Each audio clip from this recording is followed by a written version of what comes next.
Hello दोस्तों, नमस्कार। स्वागत है आप सभी का एग्ज़ाम मास्टर चैनल में। इस वीडियो में आपको चकबंदी लेखपाल की परीक्षा, चकबंदी लेखपाल का फॉर्म, राजस्व लेखपाल की जो 5200 भर्ती आ रही, ठीक है।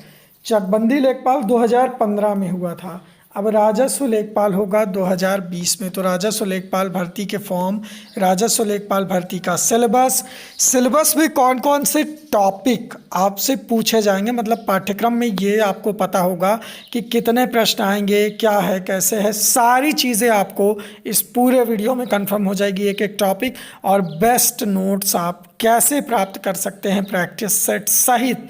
घर बैठे लॉकडाउन में कहीं जाने की ज़रूरत नहीं है और ना ही कोचिंग करने की ज़रूरत है। बस घर बैठे सेल्फ स्टडी से आप बेहतरीन मार्क्स प्राप्त करके, क्योंकि इंटरव्यू नहीं है इस भर्ती में, तो आपको रिटन घर पे तैयारी करके ही इसमें सिलेक्शन लेना है। तो चलिए शुरू करते हैं। परीक्षा की जो अवधि है वो 120 मिनट है, यानी 2 घंटा। और 2 घंटा में आपसे 160 प्रश्न पूछा जाएगा, यानी एक प्रश्न के लिए 1 मिनट से भी कम का समय है, यानी स्पीड ज़रूरी है, पहली चीज़। अब यहाँ पर देखिए, ये ऑफिशियल वेबसाइट के बारे में नकारात्मक अंकन की अभी तक कोई जानकारी नहीं दी गई है, मतलब अभी तक निगेटिव मार्किंग स्पष्ट नहीं है इसकी कि लेगा कि नहीं लेगा। सामान्य हिंदी 40, गणित 40, सामान्य ज्ञान 40 और ग्राम विकास और इससे 40, तो टोटल 40 जो है यहाँ पर आपको देखने को मिलेगा। जी हाँ दोस्तों, और मार्क्स रहेगा आपका 20, यानी 40 प्रश्न 20 नंबर, यानी एक प्रश्न का आधा नंबर आपको मिलेगा मार्क्स की संख्या, समझ गए। टोटल यहाँ पर 80 नंबर की ये परीक्षा होगी, और 80 में आप अगर 60 प्लस नंबर लेकर के आते हैं, यानी 120 प्रश्न हल कर लेते हैं, तो आप सेफ जोन में माने जाएंगे। तो सामान्य हिंदी में क्या क्या पूछा जाएगा, देखिए ध्यान से। प्रश्न हिंदी भाषा के ज्ञान और समझ का परीक्षण करने के लिए कहा जाएगा। अलंकार, रस, समास, पर्यायवाची, विलोम, तत्सम, तद्भव, संधि, वाक्यांश के लिए शब्द निर्माण, लोकोक्तियाँ, मुहावरे, वाक्य संशोधन, लिंग वचन कारक, वर्तनी, त्रुटि से प्रासंगिकता, अनेकार्थी शब्द। गद्यांश पद्यांश भी आता है लेखपाल भर्ती में, इतना जान लीजिए, ठीक है। तो हिंदी में आपको 40 प्रश्नों के लिए तैयार करना होगा, इतनी चीज़ें, समझ गए। और हिंदी का पेपर में लेखपाल का आपको करवा चुका हूँ कि कैसा क्वेश्चन आया था 2015 में। तो ये हिंदी का सिलेबस हो गया आपका।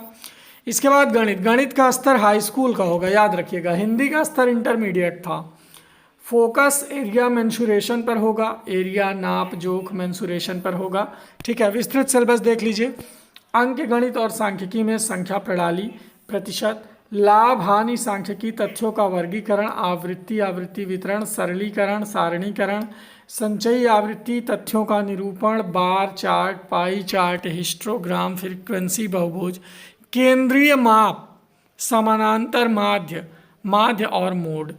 बीज गणित में एलसीएम एचसीएफ, एलसीएम और एचसीएफ के बीच संबंध, एक साथ समीकरण, द्विघात समीकरण, कारक और क्षेत्र प्रमेय। ज्यामिति में त्रिभुज, पाइथागोरस, आयत, वर्ग, ट्रेपेजियम, परिधि और परिधि के क्षेत्र और परिधि और वृत्त का क्षेत्र। ये आपका गणित का सिलेबस हो गया। अब 40 बचा आपका, 40 प्रश्न सामान्य ज्ञान। सामान्य ज्ञान में प्रश्नों का जो स्तर होगा वो इंटरमीडिएट का होगा, याद रखिएगा। इंटरमीडिएट में प्रश्न आएगा सामान्य विज्ञान, राष्ट्रीय और अंतर्राष्ट्रीय महत्व के वर्तमान मामले, यानी करंट अफेयर, भारतीय इतिहास, स्वतंत्रता आंदोलन, भारतीय राजनीति, अर्थशास्त्र, विश्व का भूगोल, जनसंख्या, सामान्य विज्ञान के परिप्रेक्ष्य से दैनिक जीवन में होने वाली घटनाओं से प्रश्न, ग्रामीण क्षेत्र से संबंधित ग्रामीण बिंदु प्रश्न, बुनियादी बात, ग्रामीण क्षेत्र के तथ्यों से प्रश्न पूछे जाएंगे। उम्मीदवारों को विषय तैयार करने की आवश्यकता होती है, जैसे भूमि का प्रकार, कितने प्रकार की भूमि, मिट्टी, फसल का प्रकार, भूमि की श्रेणियां, श्रृंखला, सिंचाई के तरीके, भूमि के क्षेत्र, हेक्टेयर, एकड़, बीघा, ये सब की माप आपको आनी चाहिए। भारतीय अर्थव्यवस्था में कृषि का क्या महत्व है, ये पता होना चाहिए।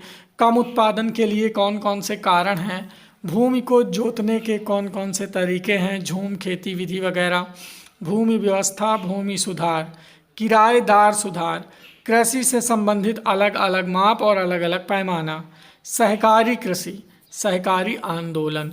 फिर कृषि इनपुट, कृषि मशीनें, कृषि यांत्रिकरण के लाभ, कृषि के नए आयाम 21वीं सदी में, कृषि निर्यात क्षेत्रों की स्थापना, उर्वरक, किसान क्रेडिट कार्ड योजना, राष्ट्रीय किसान आयोग, ये सब, सामुदायिक विकास योजनाएं, राष्ट्रीय विस्तार योजना। देखिए ये सारे टॉपिक, उत्तर प्रदेश में कृषि व्यवस्था, नई टेक्नोलॉजीज, ठीक है, ये सारे कठिन उसमें आते हैं। मतलब सिलेक्शन जिनका होता है लेखपाल में, वो अगर यही टॉपिक तैयार करेंगे। देखिए हिंदी नॉर्मल है, गणित नॉर्मल है और सामान्य ज्ञान सबके लिए नॉर्मल है। खास क्या है? खास ये सेक्शन है जो आप ग्राम विकास के जितने टॉपिक मैंने यहाँ पर सिलेबस के आपको दिखाए, अगर इस टॉपिक को आपने, और ये टॉपिक ज़्यादा बड़े बड़े नहीं हैं, जैसे मिट्टी का प्रकार में आपने बलुआ मिट्टी, दोमट मिट्टी, चिकनी मिट्टी, लैटेराइट मिट्टी, ये सब पढ़ लिया आपका क्लियर हो जाएगा। तो ये चीज़ें आपको कुछ क्लास के माध्यम से, कुछ नोट्स के माध्यम से, ये कंप्लीट टॉपिक अगर इस पर आप फोकस करोगे तो आपकी तैयारी बहुत अच्छी हो जाएगी। जैसा कि हमारा भी फोकस इसी पर होगा। 94 52 26 74 92। जी हाँ दोस्तों, ये है हमारा exam master official WhatsApp number 9452267492, 94 52 26 74 92। अब आप 250 बच्चों का मैं स्वागत करूंगा। जी हाँ, मात्र 250 बच्चे ऐड किए जाएंगे लेखपाल के स्पेशल ग्रुप में, जिसमें लगभग 15 से 20 बच्चे ऐड हो चुके हैं। अब आप इस व्हाट्सएप नंबर पे अपना नाम, डिस्ट्रिक्ट नेम लिख करके मैसेज करो। आपको ज्वाइन होने का प्रोसेस व्हाट्सएप पर भेज दिया जाएगा और इन सभी 250 बच्चों को कोशिश की जाएगी बेहतरीन सिलेबस तैयार करके कि आपका सिलेक्शन हो सुनिश्चित रूप से। वो चीज़ें आप पढ़िए जो वाकई में आपकी परीक्षा के लिए उपयोगी हैं। ये सारे टॉपिक जो आपको नए लगते हैं, कठिन लगते हैं, इनके हाथ से बनाए हुए, समझ के या कंप्यूटर टाइपिंग नोट्स आपको बना करके प्रोवाइड करवाया जाएगा, जिससे आप औरों से अलग और ख़ास तैयारी कर सकोगे। तो ये था दोस्तों लेखपाल का टोटल सिलेबस, ठीक है। सरकारी योजना, ये सब मतलब चीज़ें आपको देखना है कि इन सभी योजनाओं पर जो है आपको क्वेश्चन बनाने हैं, देखने हैं। तो सिलेबस काफ़ी बड़ा है, मार्क्स काफ़ी कम हैं, क्वेश्चन काफ़ी ज़्यादा हैं। 120 मिनट में 160 क्वेश्चन, यानी आपको 40 सेकंड मिलेंगे पर क्वेश्चन के लिए, समझ गए। तो इस हिसाब से अब आपको स्पीड, नॉलेज दोनों को मेंटेन करना होगा। इंटरव्यू नहीं है, सीधे भर्ती होगी। तो व्हाट्सएप नंबर पे ऐड हो जाइए, जिससे आप सभी लोगों को पूरी मदद की जा सके।